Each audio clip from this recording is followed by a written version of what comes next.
Po sredinem množičnem streljanju na srednji šoli v Parklandu so 19-letnega Nicolasa Cruza že pripeljali pred sodišče. Cruzu bodo sodili za streljanje, v katerem je 17 ljudi umrlo, kar je do zdaj zabeleženo kot največji strelski pohod na ameriških srednjih šolah. Po besedah pričujočih bivši dijak srednje šole med sojenjem ni pokazal nobenih čustev. Sodnik je med drugim javnosti zapečatil več spisov obrambe, prav tako ne bo javnosti dostopna celotna obramba storilca. Domačini pa medtem skušajo življenje vrniti na stare tirnice, čeprav nikoli več ne bo isto. Pred šolo žrtvam prižigajo sveče. Honestly, they haven't told us much. I don't know when we're going back to school. I've heard next week. I've also heard March. Honestly, I want to finish high school. I've endured the past 4 years, which have been a lot of hard work and stress.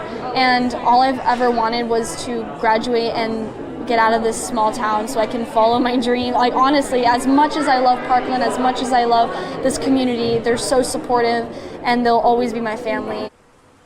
Sicer pa ni ostalo zgolj pri žalovanju. Mnogi so odšli na ulice in organizirali protestne shode zoper zakon o dovoljenem lastništvu in nošenju orožja znotraj ZDA. Cruz je namreč uporabljal polavtomatsko strelsko orožje AK-47, ki ga je nabavil pred dobrim mesecem. Gre sicer za doslej najpogosteje uporabljeno orožje podobnih strelskih pohodov.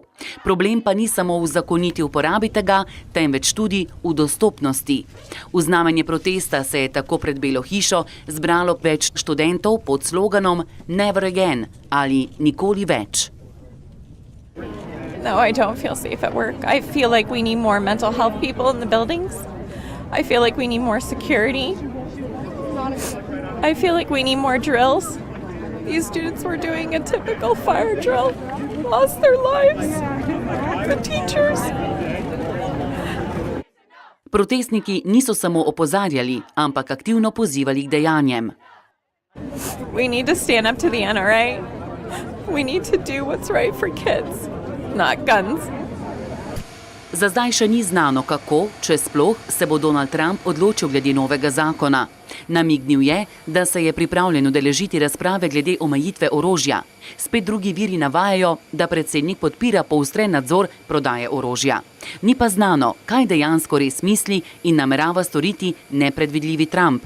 Ne smemo namreč pozabiti, da naj bi zagovorniki orožja, združeni v NRA, prispevali več $10 milijonov v podporo njegovi predsedniški kampanji proti Hillary Clinton. Kar se mnogim zdi samoumeven ukrep, tako za zdaj ostaja le želja po varnosti.